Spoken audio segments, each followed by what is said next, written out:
Welcome to How to Ruin Your Own Reputation, the show where I talk to people who either have unusual jobs or who live lives that some people just don't understand. My guest today is impressive for a lot of reasons. Stephen Benedict is a world-class track and field athlete and Olympic qualifier. He has more medals and awards than I can list and has been featured in or on the covers of over 50 different publications like ESPN Magazine, Men's Health, Men's Fitness, and GQ. But Stephen's story goes much deeper than that. Anyone who's been an athlete, knows an athlete, or raised athletes knows the type of focus and support that goes into being successful. And while Stephen's life is full of accomplishments, he's also had his life impacted by things like abuse, abandonment, drugs, alcohol, untimely deaths, and family deception, all before he turned 28. And going through the foster system has led him to become a huge advocate for the foster care system. And he founded the organization Fostering Success. And we will talk about all of that. Hello, Stephen, and welcome to How to Ruin Your Own Reputation. I'm so happy to be here, and you did very well with my reputation on that delivery. So I can probably ruin it from there. I was going to say, it's still early. It's still early. We're just starting. So to look at you and to see you on the cover of magazines, people would think you've lived a pretty charmed life. But the truth is very different than that, because you started, your foundation was rocky really from the beginning, and your experience with foster care started when you were just 4 months old. Mm-hmm. Yeah, it was very unstable, so to say, at a very young age. And there was a lot of my childhood. I always look at it from a standpoint of a lot of acceleration in many different areas of having to grow up faster and not really having that much of a span of where you can be a kid. A kid can just be a kid. There was a lot of other things happening. And so, as you said, I was put into foster care at 4 months due to unstable situations and non-provision and things like that. And then put back into my mother's hands not too long after that. My brother was born. So we're 2.5 years apart. And then we were living in motel rooms at that time, very unstable situations, a lot of neglect and abandonment going on, and just lack of provision. And then also my mother's boyfriend at the time pretty much sought fit to pretty much beat us up whenever it was easy for him. And he wanted to lay out his anger and his frustrations. I was hospitalized at a very young age, and it was not stable, so to say, if you want to put it in that sense. Yeah. And how long were you there? Were you in and out of motel rooms? Yeah, we were put back into the foster care system. This was after my grandparents found out about things. We lived with them for a very short period of time, but obviously as two elderly parents, it was very hard for them, and it was unstable and unsustainable for them to really take care of us, two toddlers at their age. So our next best choice was to go back into the foster care system, which we went back into for about another 5-6 years, bouncing up and down around the East Coast from foster home to foster home until we landed in a semi-permanent foster home, which was the latter part of our experience in the foster care system. And we were blessed enough to be adopted at the ages of 8 and 6 by two amazing individuals. And together, and you stayed together the whole time? Yes, together, which is very rare. And that was another very key piece of our story too, is that we were adopted together, because there's a lot of separation in those spaces, not only from the original disconnection of family, but then siblings always get placed all over the place. Okay, so you were adopted by a couple, and that was it smooth sailing from there? No. Let's just put that one out in the forefront. There was no smooth sailing at all anywhere. I mean, and if anybody tells you their life is smooth sailing, I would love to sit down with them and just listen, because that would intrigue me a lot. But we were adopted by two amazing individuals. My mother was a second grade teacher, and my father was ex-Vietnam Marine, and then went on to work for Merrill Lynch on the New York Stock Exchange. And the dynamic in the house was amazing. My father was like the joy of life, which you wouldn't really think of that coming from a very structured and Marine and military background. But my mother was very like the Italian, ruled with the iron fist in the house. So we had two dynamics that they were good for us. And they really helped us to become very well rounded, and not to even say that the second chance that they gave us at life and opening up the doors of just accepting us as their own. And this was by the whole family as a whole, like my aunts, my uncles, my cousins. That process was very seamless for us. The transition aspect of entering in a family, even though we didn't really understand what the word family meant, because family was very fleeting for us, and parents and trust and love and all those kind of foundational emotional seeds that were planted for children as they're young from parents and the household were not really started until the latter part of our childhood. And how was integrating into school? Because I'm sure you weren't in school for a long part of that, or with other kids. And how did that go? Yeah, the school part of things it was interesting. I was behind coming out of school or going into school. I didn't start school until late, so I had to repeat like first grade and kind of catch up, because the early years we weren't really staying in school, and we didn't really have a solid education or a solid foundation in that space. So that was a piece, but having a teacher in the house, and then also my mother's sisters were teachers. So we had a lot of teachers in the family. So that definitely helped us. And we had a lot of tutelage in that space. My mother was an English teacher, both here and internationally. So we were constantly getting corrected on our speech and our vocabulary and our handwriting and all that stuff. So, which we didn't really appreciate, but on the latter part of things, it's very much appreciated. But the school experience itself was a little rocky, trying to find our way, trying to find our voices, trying to find who we were and trying to fit in.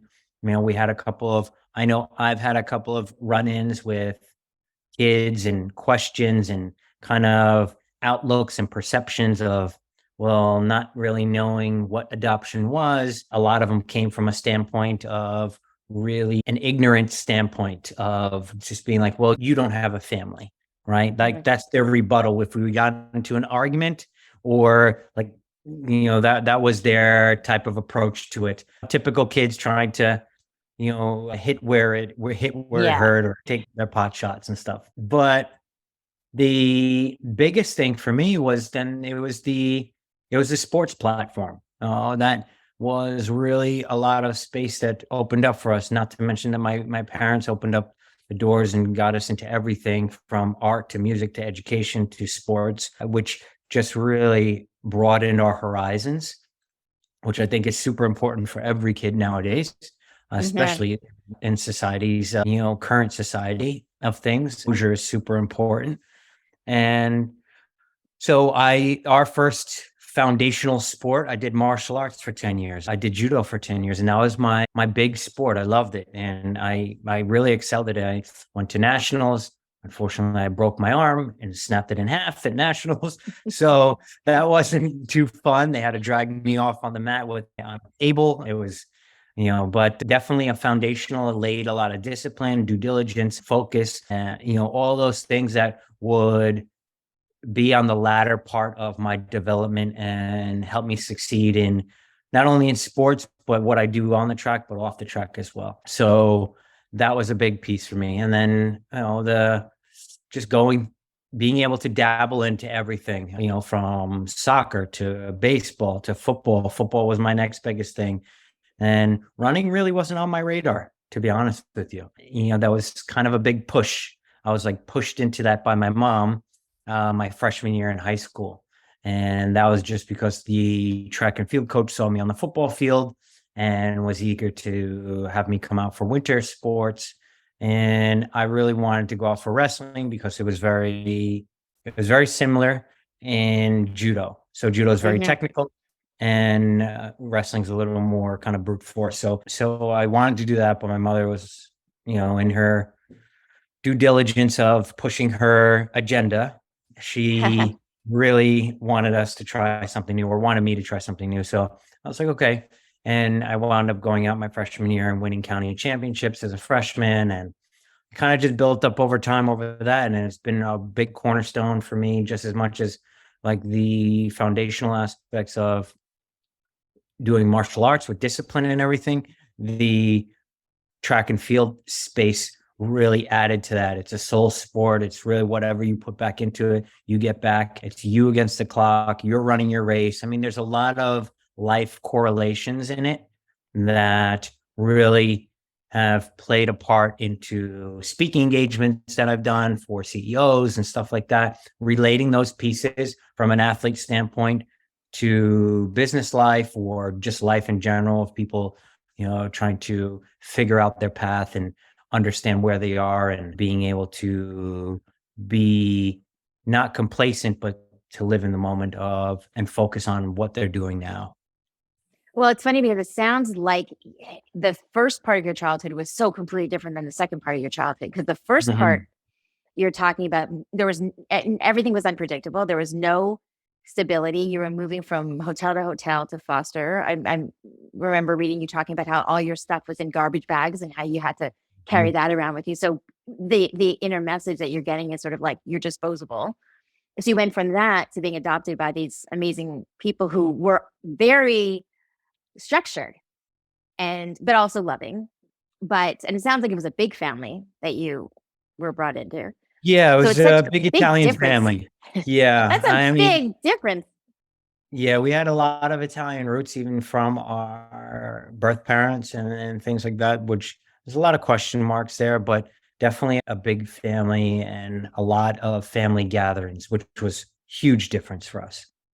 Massive. Now, it's funny too, because when you're talking about the structure in sports, that was another thing that I was thinking. I was wondering if, because at the beginning, like I know I've got two older kids, but when they were younger, reading about how, kids might fight you on bedtimes and boundaries and rules, but there's something that's very comforting about that. There's a sense of security that comes from them knowing somebody's in charge and there are boundaries. And I wondered if part of the draw or the love of sports came from the fact that you do have a coach, you have a team, you have a schedule, you have training, and that there's a comfort in having somewhere to go, having something to do, and having someone to answer to that's also being encouraging. Do you think that's part of it?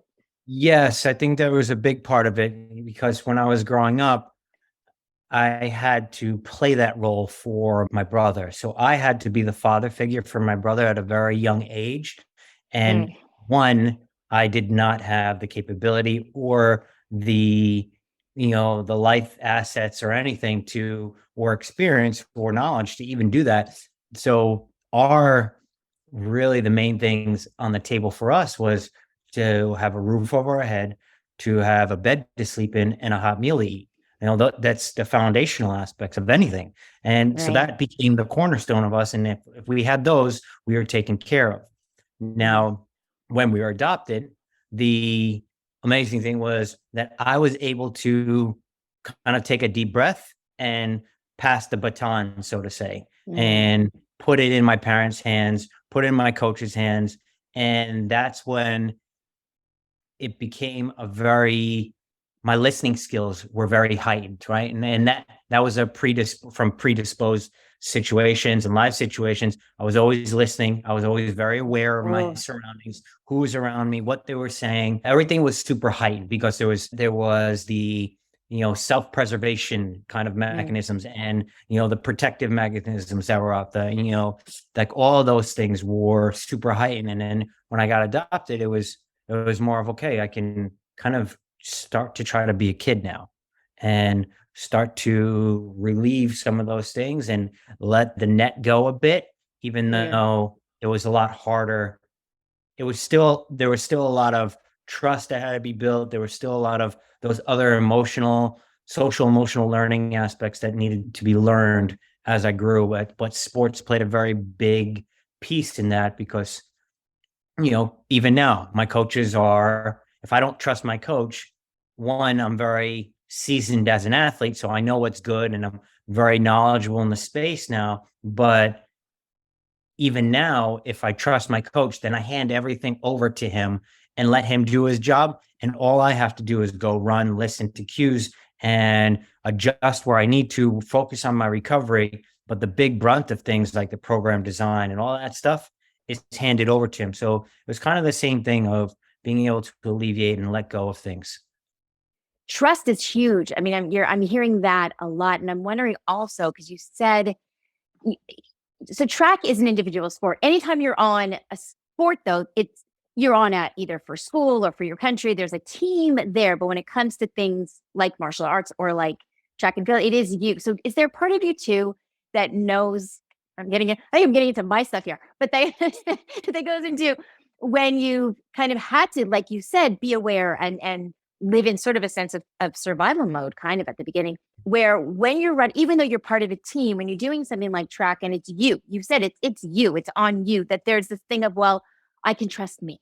That's one thing, it's you're gonna, as hard as you work, that's what you're gonna get out of it. If you don't do the work, you're not. If you go the extra mile, but it's really on you. Is there something, do you think, from your background, from your childhood, that will always go back to you've got do you think you've built like a really strong kind of sense of self or a need for that inner kind of individual strength? Always, even with partnerships and things like that, I've I've always been known to really like, hey, go, go, go, execute, execute, execute, get it done, get it done, get it done. And if people around me aren't moving as fast as I am, I'm like, okay, you know what? I'm going to do it now because you're not doing it. I'm going to do it. It's not getting done fast enough, which can be a positive and can be an asset, but also can be a thorn in the side and can be debilitating too, to a partnership, because there's a fine line and, there's an ebb and flow to things, which I've had to find my rhythm in, of being like, everybody doesn't process or everybody doesn't execute like I do.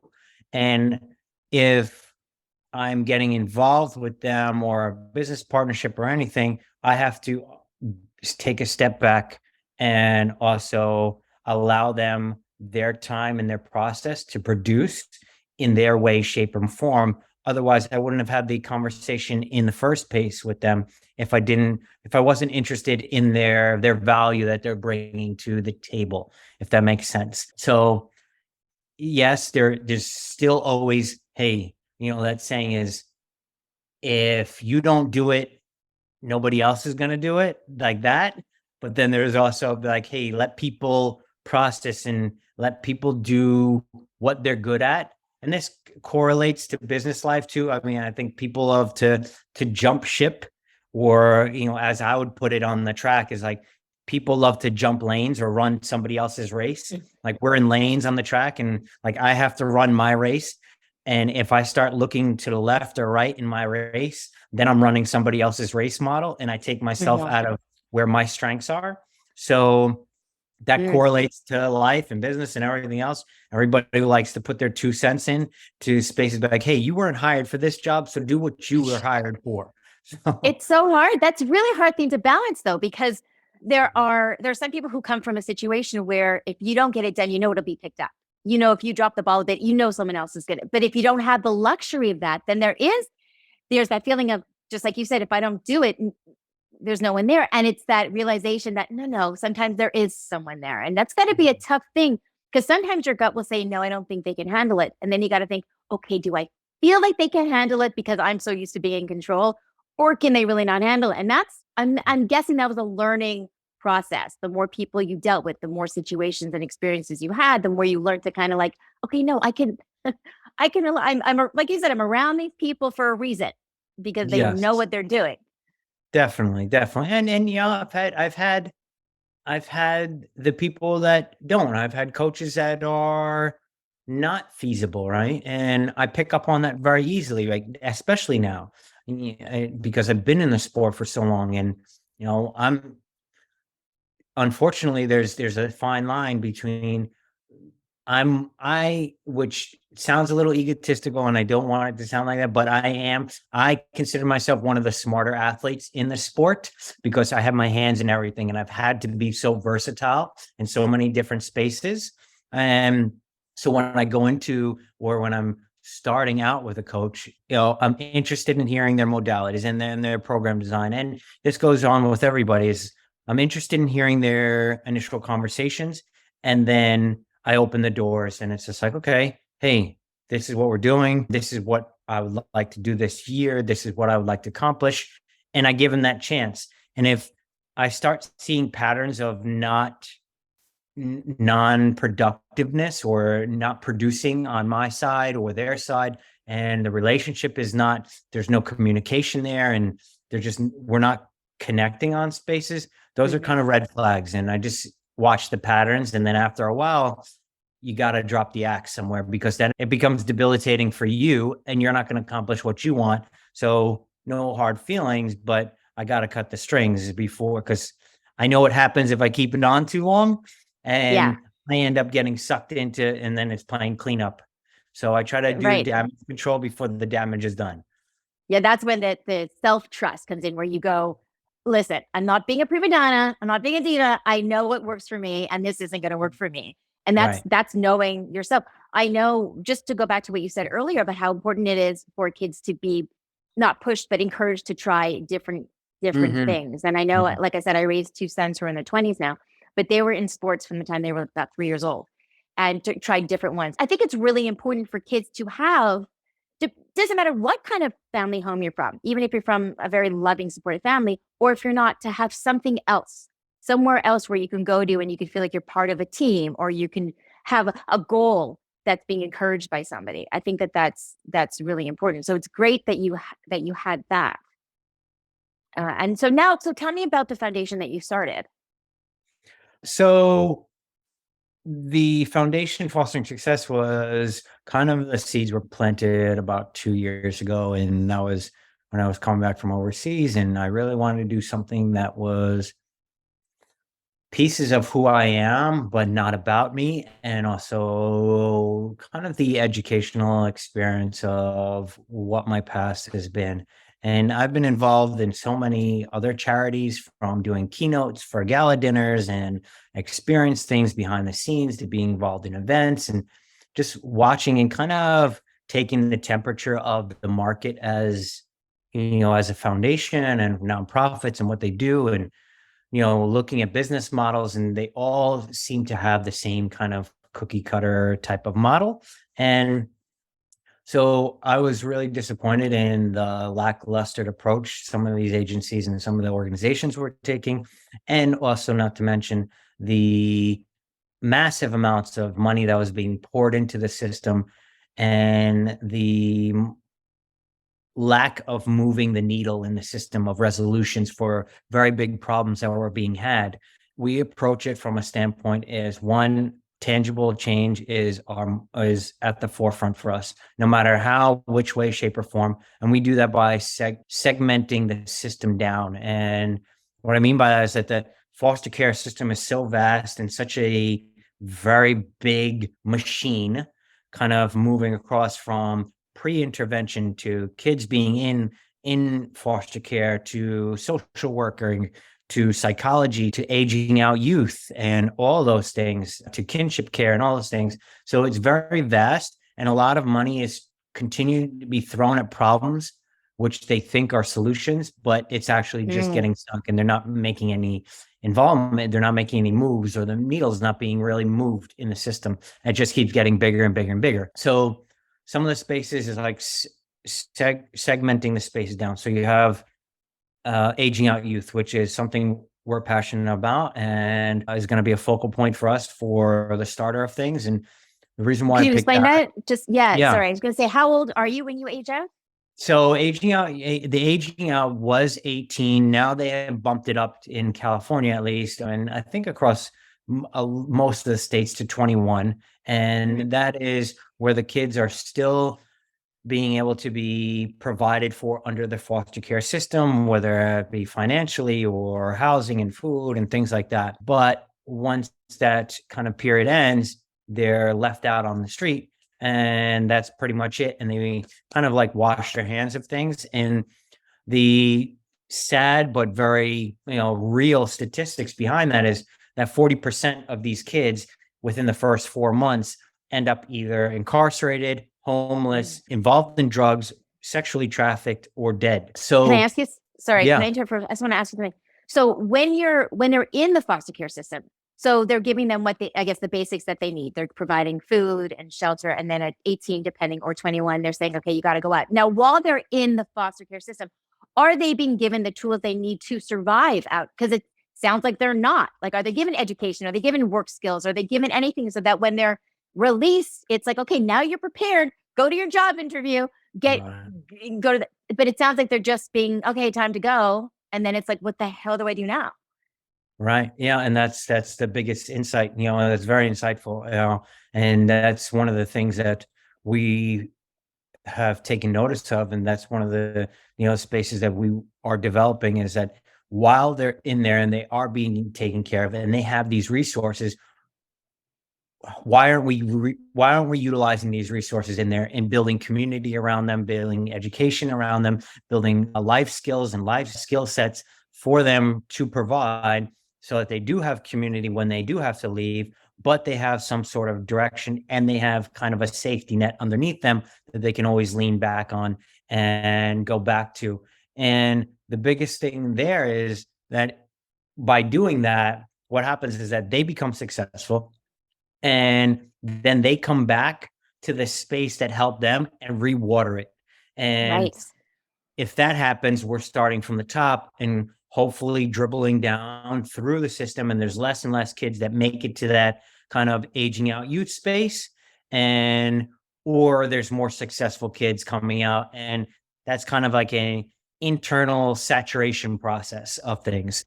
So, it's sad, and but that's one of the spaces, like building out social emotional learning programs, building out, business programs for building resumes and skill sets and job searches, and having mentors, and, forwarding education and things like that. So these are all areas in which we have started to build out certain foundations for, and certain spaces for, and having a group of people where, one, at the beginning of the year, we'll have what we call a mastermind of certain things, and have some really sharp minds from different spaces and build allies from different spaces, not only the foster care system, but tech and faith-based and psychology. So if you have all these branches working for one cause, and they're from different spaces, and they're providing different skill sets and values, we're able to make a bigger dent. And then later on down the road is kind of impacting the foster care system of building out things like co-living situations for foster homes, where there's several different families living in a co-living space, where it acts as almost like an internal nucleus, where it's like their family. So if there's a foster care family, and they have another one and another one living in all one community, they can lean on each other for resources, and it's kind of like a breeding ground, right? So these are all elements of like my athletics. And Right. like, if you're in a camp where you have elite athletes, that camp is going to produce elite athletes, because they're all breeding and planting the seeds. Like if you're running with fast guys, you're going to run fast. If you're running with slow guys, you're going to run slow. It's kind of It takes a physics and kind of village too, right? environmental. Yes. Yeah, Takes a that's what it village. sounds Yes. like. Yes, it does. Huh. It takes. So are you saying though that it really hasn't made sort of leaps and bounds since you were in foster care, that there's still so much work? Because it sounds like you're saying there's still a lot of work to do. Yeah, there's a lot of work to do. And I think everybody's trying to come out and be this foster care expert, and there's very lackluster of actually original voices that have been in experience. It's usually, hey, a psychologist or a professor or somebody in politics, and they're all like, well, we're passionate about foster care and we want to change this so that every kid is taken care of. Okay, that's great, but what is your How? practical knowledge? What is your practical knowledge? What's your experience? Like, so we need more people that, this is why one of the things, obviously I'm trying to dive into more and get more in the political side of things, of bill reformation, and looking at some of those things, but it's a lot. And, within probably the next 2 years, that's going to be a big piece, and you're trying to start it now. But my career, as far as athletics and running, I'll probably hang that up after the next Olympic Games. And then focus and switch gears into this being one of my arms that I work on. But, in answering that question, yes, there is a lot of lackluster attempts and people doing keynote speaks and TED Talks and all this stuff. Well, that's great, but where are you actually making a move? Like, I know what the statistics are. I know what the problems are. I know where they are. How about gathering up some alliances and actually doing something about it and starting to make tangible changes on a yearly basis? I think that's key. I think with anything, I always say something on paper, learning something on paper, speaking about something on paper, that's one thing, but you don't know something unless you've lived it. I don't care how much you've studied something. You don't know it unless you've lived it. They're just things you don't know. And I think that you absolutely bring a perspective that other people can't understand. And I would also think that it helps you relate to the kids that are there. Anytime that you would interact, they're definitely going to trust somebody who knows what they're going through than someone who's read about it or heard about it or it's coming. I feel empathetic, but they can't even imagine it. To speak to somebody who knows how they're feeling, that's huge. And that's a perspective that you bring that is worth absolutely listening to. I mean, I certainly listen to it. I am listening to it from you more than anybody else. Did I read that your program is also going to match up athletes with foster kids? Yeah, that's kind of a immersive piece where I started already. And that was kind of the foundation of things. And what the concept there is to actually have, and this is kind of the younger age to like the early teen space of stuff. But basically what the concept there is to have 15 female athletes, 15 male athletes. And what we're doing is pairing them with a foster child or a kid that has been in foster care and really kind of correlating their passion for things, whether it be sports or arts or acting or anything, and pairing them with somebody that I know in the network. And what we do is we set up a day with them and it's very private. It's just them and the other athlete or, celebrity. And we have a photo shoot for them. There's lunch provided, very, intimate setting. We're taking all these pictures, interacting with them, building rapport, building a relationship behind the scenes. Plus they have a relationship and are able to ask me questions and their family is usually there. So I get to hear what their process has been like and try to give them some tools and assets and skill sets that they may not have had for upcoming situations or the next phase of things, or open my doors in that space. And then all these pictures get compiled and they are going to be put into an oversized coffee table book. And it's really about the essence of the pictures and understanding without any words or, maybe little blurbs here and there of who the athlete was and what the kid's story was, just very little, but more about the essence of the pictures and capturing the emotion behind things of just the moments that were captured of the kids' reactions. And then also the athletes and the celebrities' actions of understanding that what they do is very impactful for a kid and they're always being watched. Even though they don't think they're being watched, they're being watched. And we need to really hone in on our actions, our character, our values, and how we portray them, out in the public and also in the home space. And, these all things translate to the person. And I guess, really translates to the title of your show, how you can ruin your reputation in one fleet of anything. I mean, it's super easy to do that in any space. I mean, you can show up and be this, diva, prima donna, and I would call it out and I'd just be like, this isn't going to work. So yeah, it's a good situation. I love to see the interaction, and every kid is different, and it's funny because when I interact with these kids and I see them, they remind me of myself, right, growing up, and I know what they're thinking and I can see it on their face, or some of them are quiet. Some of them are very vocal about their story. Some of them, are still trying to figure out their voice, and asking them questions allows them to process, or actually sharing some of my story with them allows them to understand and relate and to know that, hey, they're not the only kid out there like this, because that becomes one of the questions behind them after they're adopted or anything. It's like, well, nobody's like me. I'm different, and Mm, I don't know where to find kind of my people, mm. and Ah, I think that's a social thing of I was everybody. gonna say, I think it takes us forever to find our people. I Yeah. swear, it doesn't matter where you come from. But I think that what's really powerful with that too is that when you talk about having that sit down time, that quiet time between the specialist, the actor, the athlete, and the child, it's that moment where somebody is looking at them saying, "You matter. Mhm. I'm busy, but I'm taking this time to spend with you because I'm choosing to spend it with you because you matter." And I think that that's probably something that they don't feel a lot of the time, especially if they're being moved around from place to place to place. So I think there's such a gift in just honestly, and just I was listening to it and I was just, oh, because just that, I think that's so important for any kid is just to have, especially, an adult or somebody that they respect or somebody who is famous to say to them, no, I'm choosing to be here with you because you're important and because I believe that you can be anything.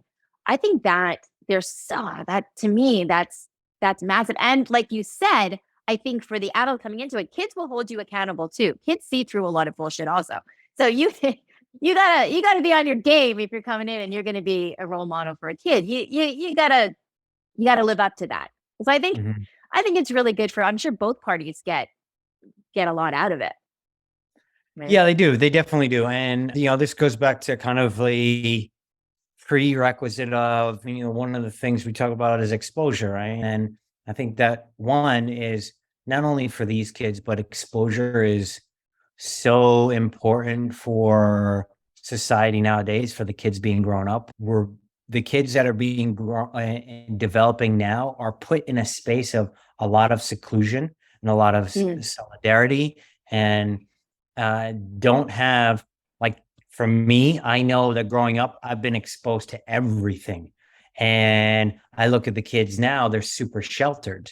So mm, it makes me worry in some situations is that on one hand, they seem very protected, but on the other is that if they're put out in real life, what's going to happen? Are they going to melt down, or are they going to have the life set mm, skills to protect themselves, to provide? Like, this is the next generation coming up. And right. these are some of the things that Hmm. I worry about and see. And that's why, I'm always a big advocate of let them try anything and everything at their early age. Guide them, don't deter them from anything and dabbling in things. Be there as the kind of holding the reins a little bit, but let the reins go and the leash go a bit to let them wander and explore. There's a protective shell that we need to have, but then there's also like, hey, you're not going to be able to protect from everything. You're just going to be able to plant the seeds and try to understand that, like, hey, I've done the best that I can at the home, Hmm. and they're going to make their decisions. And, we're going to have to play damage control and clean up at some point. But I'm trusting in the fact that they're going to be able to make good decisions somewhere along the lines. I think that I see it as home should be your safe place to land. That should be where the safety is. You have a safe place to land, but you should be able to, even if you're, as a parent, you white knuckle it sometimes. You're kind of like terrified, but you kind of let them go. Because I say also, you can't, unless you fall, you don't know that you can pick yourself up. So if we Mm. protect our kids too much and we never let them fall, they're never going to learn that they can pick themselves up. So when life knocks them down, they're going to be like, what the fuck do I do now? Whereas if Right. we've taught them that, no, wait a second, I know what to do. I can just pick myself up. Mhm. That's huge. So let me ask you this. Did you say you're training for the next Olympics? Yeah, it'll be my last one. Yeah. Oh my gosh. So you're pretty busy because Yeah. that's Pretty that's that's busy. so how do you focus on so many things? Because that's to me, that would be all consuming. But you do that and the organization. How do you do it all? It is very consuming. I'm training like 30 hours a week right now for a 20-second race. So the math does not add up at all. But it's fun. I'm excited. I'm excited about this season coming up, and I'm training super, super heavy right now. So it's a lot on the plate, but I feel like there's a piece that I haven't yet finished. So Mm, I'm trying to get that piece finished so I can walk away and be like, okay, I've get done done. everything and everything that I can.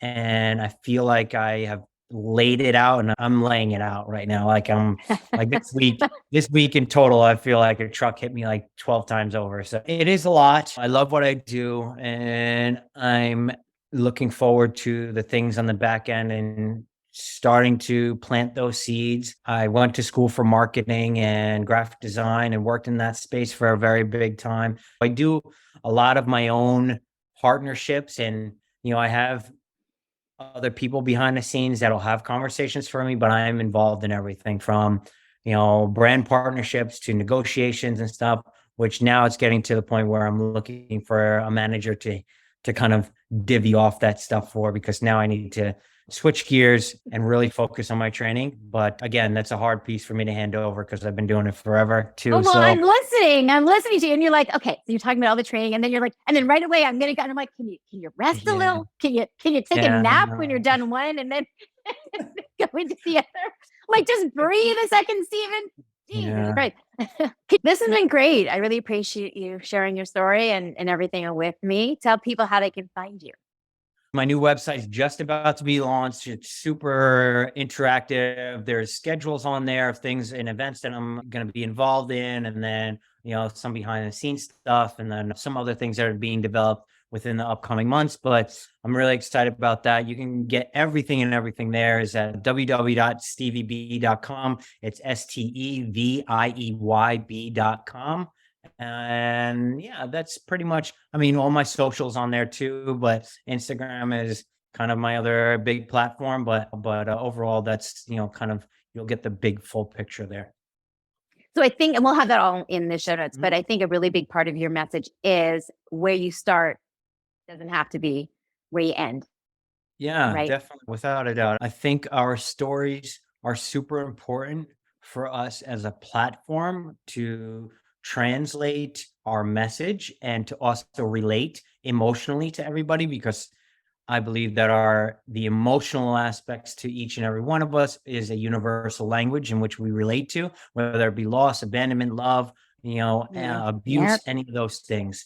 And no one's story is more important than anybody else's. It's just in the way we portray it that is a benefit to everybody. And our predisposed situations, are not our end all means. They are seeds and plants of which we learn from and to grow from. And we have a choice whether we can live a victim mentality or we can live a catalyst mentality of, this is what happened to me and I'm going to use it to impact and better somebody else's life.